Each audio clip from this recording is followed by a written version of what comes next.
This is how we ride. This is how we do. Now, ladies and gentlemen, obviously we documented a story that came out recently by Matt Weaver that was interesting around the comments of Keith Coons, Tanner Thorson, and Emmett Hahn from the Chili Bowl about Kyle Larson's moves. And if that was a offensive attack in that story by those three, look at this story right here, ladies and gentlemen. The title of this, it's on sportscasting.com. Past champions criticizing Kyle Larson for a major off-season decision are way off base. Now, ladies and gentlemen, when I say this gets good, I don't know what to say. The writer is John Morello or Murillo. It depends if the two L's are a Y. Some people know what I'm talking about. I'm from Texas. But listen to some of this. I'm just going to highlight and kind of just browse through somewhat.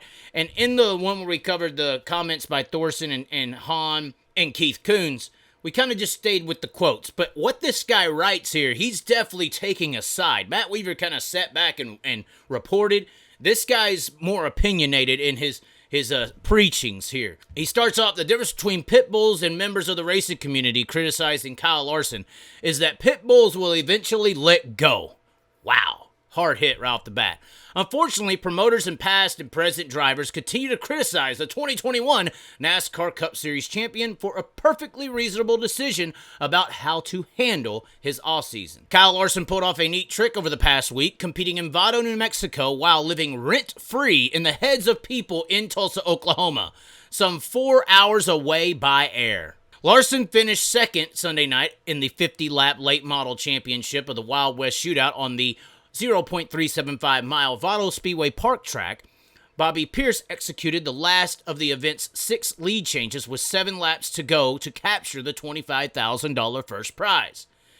That was so much fun, Pierce said, according to Speedsport.com. Kyle raced me so clean.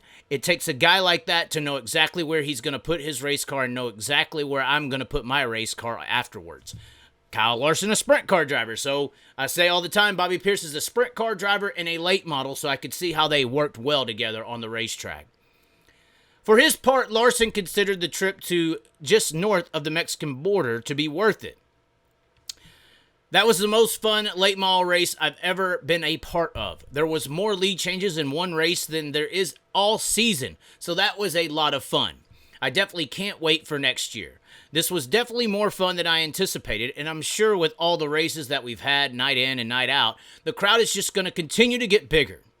Larson's second place check was $10,000, which probably has his critics howling more than usual. Oh my God. And it continues here. In any other year, Kyle Larson would have spent the week racing midget cars in Tulsa instead of late models in New Mexico. However, Larson and fellow NASCAR Cup Series star Christopher Bell, who combined to win 5 of the last 6 championships in the Chili Bowl Midget Nationals, decided not to participate. According to Racing America, Bell's absence may have stemmed more from concerns at Joe Gibbs Racing about keeping him healthy. But Larson has been vocal about the Chili Bowl's payout since last summer and is unapologetic. Promoter Emmett Hahn has pushed back, citing the expense of running a huge event without receiving a share of concession money. Wow. Others sided with Hahn in recent days. I'm a Kyle Larson fan. I like Kyle. Jack Hewitt, a multi-time USAC champion from the 1980s, told Flow Racing, but him and Christopher Bell don't know how to pick their battles. You pick something that's going to make a difference. Emmett Hahn don't give a shit what Kyle Larson thinks. Defending champion Tanner Thorson also chimed in.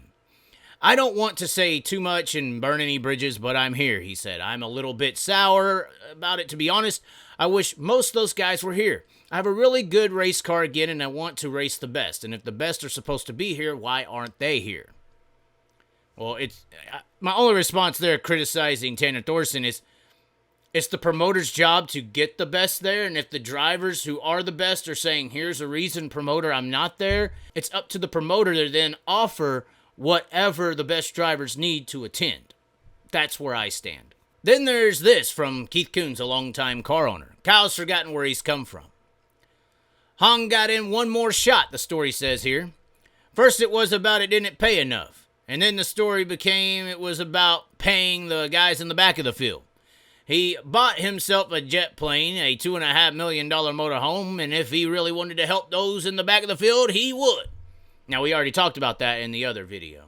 A Twitter photo here shows how a member on Twitter said, "This is such a straw man argument from the promoter. A driver should be able to advocate for better pay for his colleagues without having to come up with it himself. What's ironic in this situation is that Larson did actually create a whole other series that pays better." That is very true. Emmett Hahn referencing Kyle Larson's purchases sources cheap points. This is honest. Winning races in sprint cars or midgets isn't what allows Larson to buy nice things. Rather, he's a superstar in NASCAR where what Hahn pays as his top prize wouldn't even cover a team's tire bill at the Daytona 500. This guy's getting opinionated here. And contrary to what Keith Coons suggests, which, before I continue, it is funny. I did see some comments and I do agree. It is hard for Keith Coons to defend an event where he's renting out midgets that cost more than it does to win the event. We'll continue here. And contrary to what Keith Coons suggests, Larson hasn't forgotten his roots. Larson and brother-in-law Brad Sweet, the defending World of Outlaws season champion, have invested in Silver Dollar Speedway and are launching the High Limit Sprint Car Series this spring. The 12-race series prize pool is $1.3 million. That dwarfs the additional $34,600 that I talked about at the beginning of this. Hahn says he's added to the Chili Bowl prize purse this year. It says here, "I just wish if Kyle was that mad about the purse that he would have called me," Hahn said. And this guy makes a really good point in this story. That's a nonsensical comment, of course. If Hahn didn't already understand paying $10,000 to the driver prevailing over 350 other competitors is inadequate, then a call from Larson isn't going to make a difference. Regardless, it's interesting. What do y'all think about that story? The guy makes some damn good points. You know, how is a phone call going to make a difference when he's just been doing it all this time? And how hypocritical is Keith Coons? I mean, we've all heard the numbers on how much those midgets are to rent. And when to rent the midget for the week costs more than it does to win the race, where's the sense in that? What do y'all think? What's y'all's opinion? Leave it below. I'll reply to it. Be sure to like the video, share the video. Let's get this opinion out there. I like it. I like this opinion. I like it. He's not scared of the men on top. You know, he's standing for the matriarchy. You know what I'm talking about, ladies and gentlemen. I'm not calling y'all a bunch of bitches. I'm just This is how we ride. This is how we do. Ride mud slide.